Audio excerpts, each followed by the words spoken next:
You're listening to the Novice Experience, a podcast that explores the opportunities and challenges commonly encountered by students and young people.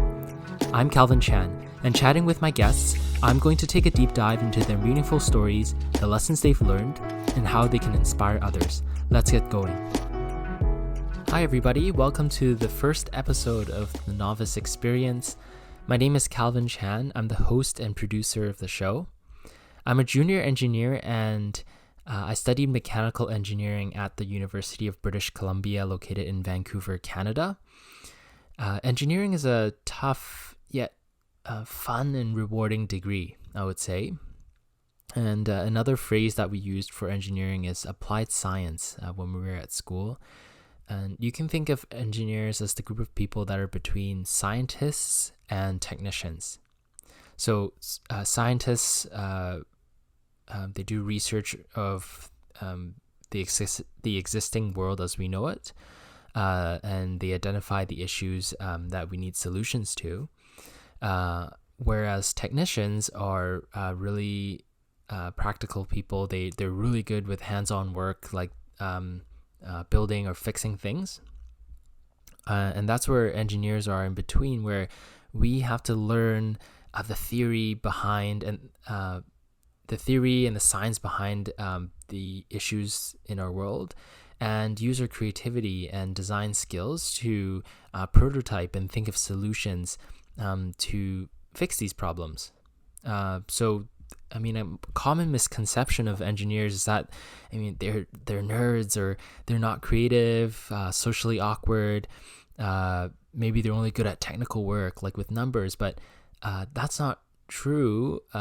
In fact, I feel like engineers are creative designers, and a lot of them are hired for the world's biggest innovative companies. Some are shrewd business people, and some even have a strong entrepreneurial or managerial acumen. So engineers are hired all over the world, and my point is that despite any existing stereotypes, it's a very rewarding degree because we learn a lot of different skills that are useful in many different industries and in life in general. And after studying and working as a junior engineer, my opinion is that you could be any type of engineer, any background or field, and you can have any type of personality, right? You could be an introvert, an extrovert, whatever, but you have to be good at one thing. Okay, and this is my opinion, and it's that you have to be good with people. Okay, so for example, working well in teams, being a great communicator, and being able to influence others. If you think of a Boeing aircraft and the team of engineers behind it, you would have, material engineers, electrical engineers, mechanical engineers, structural engineers. So you really require a team of people to design and create solutions for the world. And the people skills is so important because usually when you work in teams, then you need project managers and leaders, and so it does require a lot of people skills, and thankfully we get a lot of exposure to that throughout the degree and at work. But luckily, I had a lot of experience working with others while growing up.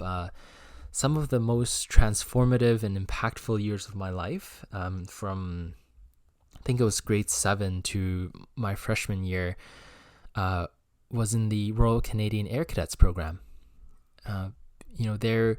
It's sort of like a youth group where we learn about, how to be a Canadian citizen, learn about, our military, but also leadership skills, people skills, and team skills, working with others, like I mentioned before. And I had the privilege to learn from some of the best leaders, but also an opportunity to have mentored people younger than me. Throughout the years in the cadet program, we've had teams like the military band or the military drill team. we also spend a lot of time as a group in our teams outside of Air Cadets. So that's where we start developing deeper connections and relationships. And so that's where I really learned to connect with people and find a deeper meaning with them. And I'll most likely mention cadets a lot throughout the show because I've learned so many different things there, and it was, like I said, the most transformative years. What else? I am a private pilot. I had the privilege to learn how to fly in the Air Cadets program, and no, not the flight sim, but an actual aircraft. And that passion for the science and engineering behind aviation motivated me to study mechanical engineering at university. Okay, so enough about me for now. When you clicked on this episode, you probably saw the title of it. So why are we doing this podcast? Now, I'll answer that question over the duration of this episode. But I want you, the listener, to take away something very useful after this concludes. So before I answer that question, I'd like to introduce the golden circle. Okay, it's a very simple yet sophisticated method of thinking and communicating. And it was created by an author and motivational speaker, Simon Sinek. Then we'll segue into the meaning of this podcast. Okay, so there are 3 layers to the golden circle. All right, so you can think about 3 rings. All right, from the top layer in, Sinek labels each one as what, how, and in the core of the circle, why. Now, most, if not all, people know what they're doing. Okay, what they're doing. So say for a job, or you're at school, what are you studying, what's your task at hand? All people should know what they're doing. Okay, then if you don't, then you're in big trouble. But only a small percentage of those people know how they're doing what they're doing. Okay, so only a small percentage of the people know how they're doing the particular task at hand, how they should go about dealing with a particular situation or their emotions.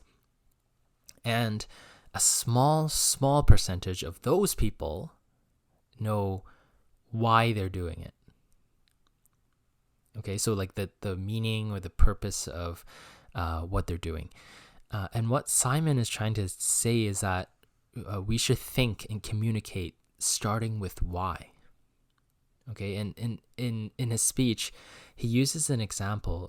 It's like Apple selling you a MacBook and telling you all the greatest and latest features, how they're different, but it's the same ad or sales pitch you probably or you may hear from another company, which makes it kind of uninspiring. But in reality, Apple reverses the order in which the information is given. Okay, and they begin with selling you their vision and the mission of their brand and company. Like, we believe in thinking differently and challenging the status quo. Then they tell you how they do it. The way we do that is by designing beautiful, state-of-the-art, user-friendly devices. We just happen to make computers, phones, tablets. What else does Apple make? Bluetooth wireless earbuds, right? AirPods. And then they go, want to buy one. Do you believe in our products? Now, you can go to YouTube and search Simon Sinek Start With Why for the full TED Talk. But essentially, the message is that people don't buy what you do. They buy why you do it. Starting with why inspires a purposeful behavior, an innovative thinking that separates very successful people and corporations from others. We think about the greatest leaders, politicians or innovators. There's a pattern in which they think, and they act based on their purpose and their mission. And Simon gives several other examples. For example, when you're getting sold on a law firm, we have the greatest lawyers and the biggest clients, but why are you the better law firm? Why are you a good law firm? Or thinking about maybe this example is more applicable to more people, is buying a car. Cars, there are new models every year, but what makes some company more successful than the others? Most likely you've heard different car companies have a slogan, or they really sell their vision and their mission on TV ads, because that's how they actually differ themselves from others. On a very basic level, unless you're going for like the expensive and the bougie cars, most cars are on average the same, and they work the same for the average person. So companies, they sell you on why they should be your choice, why they should have your business. Okay, but this way of thinking doesn't have to just apply to sales. When my former boss at a company showed me this video, it completely transformed my mindset and the way I communicated. So to give some background, I was obviously in an engineering field of work. I had a project that I needed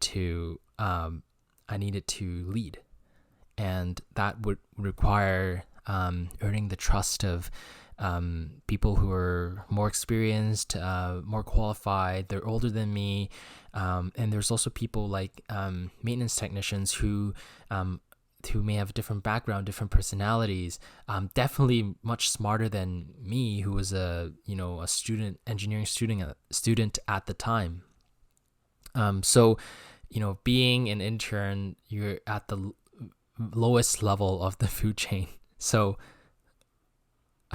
my boss told me to listen to this video and get an understanding of how to influence others and how to sell what you're trying to do, in this case, which would be, the project objectives. And like I said, it completely changed my mindset, my way of thinking, the way I present myself, the way I talk to others. It made me realize that not only should we go about our lives and jobs and work with a strong sense of purpose, but those around you will buy into what you want to do when you have a strong sense of conviction. Starting with why will help you search for a deeper meaning in your life, and in a way guide every action and decision you make, because you fully know why you want to do something, or the purpose behind some of your actions. So when you're at a job interview, ask yourself why you want this job, and you want to be able to communicate that, right? Like, why are you the best candidate? Why do you want this job? And that's why, when we hear about stories from interviews, those why questions are sort of the hardest to answer. But if someone can answer it very well, it differs them from other candidates.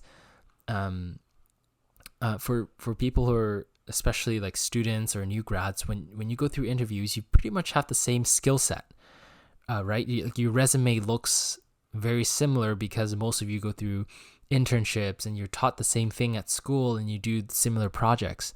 But how you differ yourself is from your purpose. And there's no right or wrong answer in your interview question, but it really shows that you've taken the time to self-reflect and be aware of yourself and finding a deeper inner connection. And that might be a very impressive trait to have in an interview. Another example is, so when you're experiencing conflict or feeling frustration, ask yourself why you're feeling this way. If you're in an argument or you're in disagreement with others and the conversation is heating up, and perhaps you're in a project, what is the root cause? of your emotions. You need to ask yourself why you're reacting in a particular way before you think about how to solve the issue, to how to alleviate the situation at hand, instead of just going by your emotions and thinking about what you're going to do about it, right? Like starting with why, the core of the golden circle.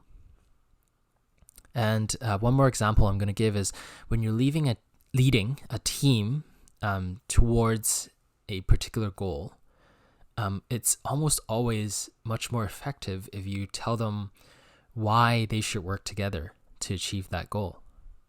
And most of the time, that's the difference between leaders and managers or bosses, right?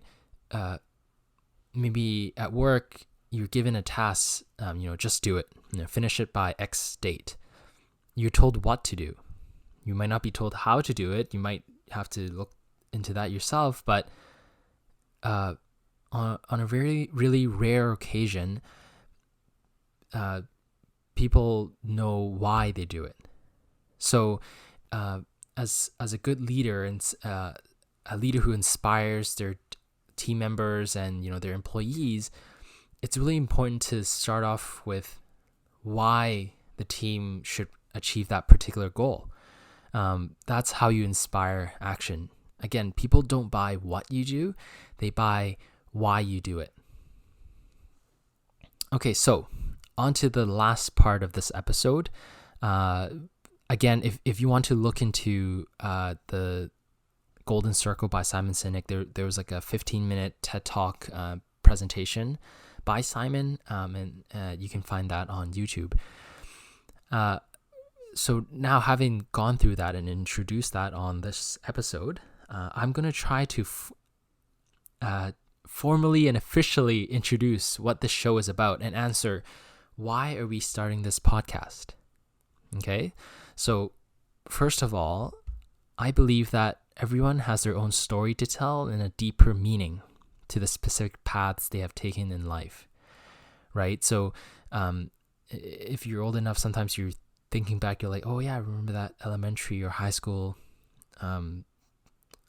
classmate of mine who didn't really do well at school. Maybe he parties a lot.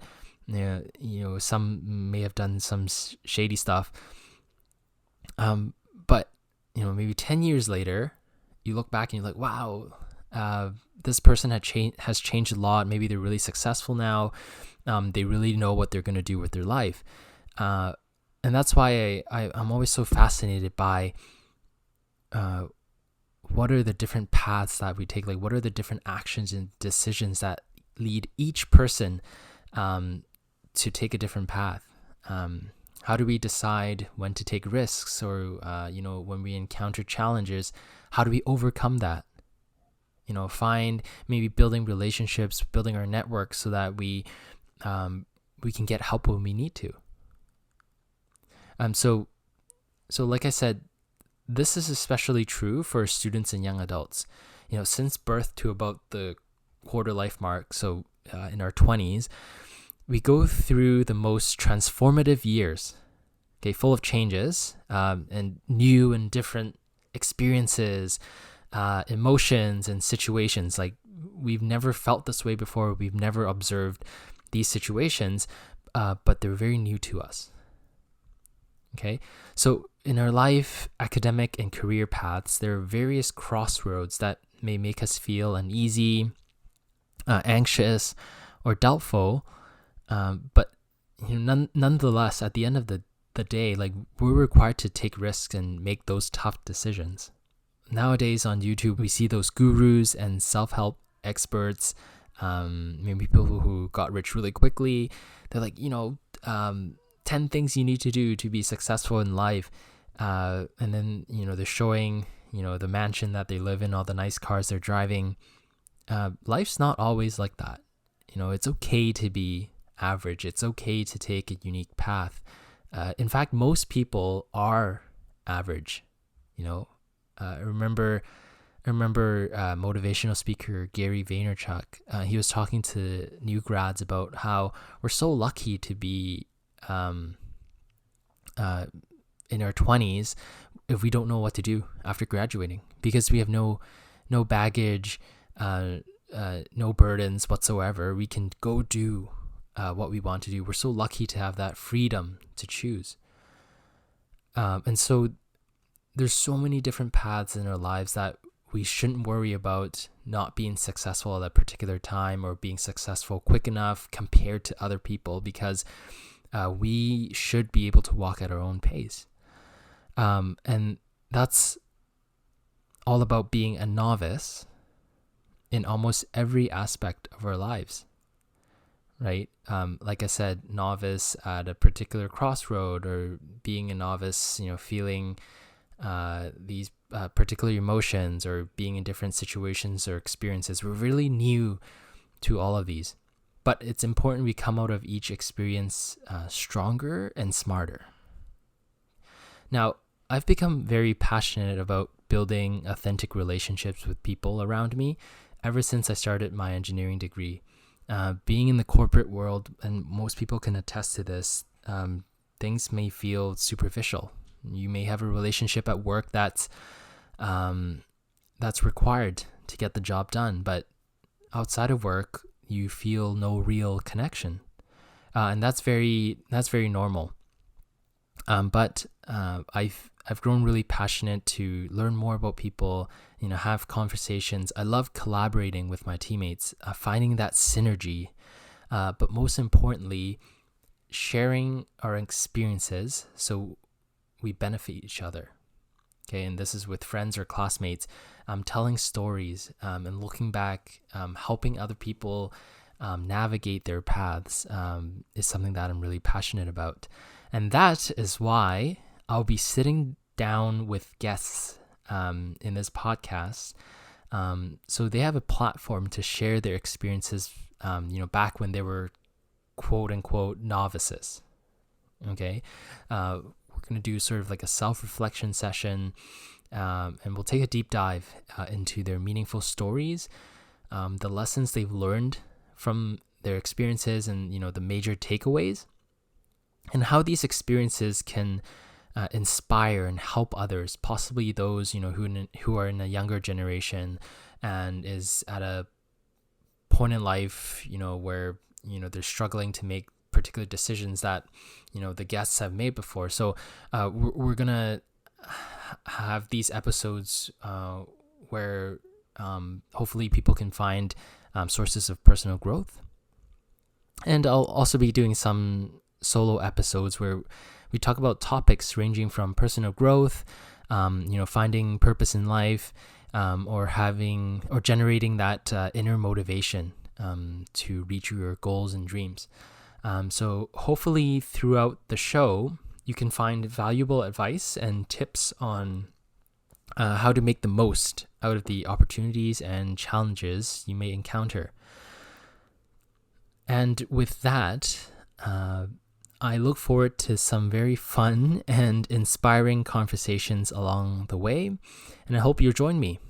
We're on social media, on Instagram, Twitter, and Facebook. Our username is at the Novice Exp. That's the Novice EXP. And outside of the major podcasting platforms like Apple Podcasts and Spotify, our episodes will also be uploaded onto YouTube, and the channel name is the Novice Experience Podcast. So we hope that you'll join us for future episodes and be able to extract some value from the stories of other people, and it'll help you through whatever stage you're at in life. Okay, thank you so much, and I'll talk to you next time. Thank you for listening to this week's episode of The Novice Experience. Our theme song is Concrete Jungle by Audio Binger. You can find us or reach out on social media at The Novice Exp.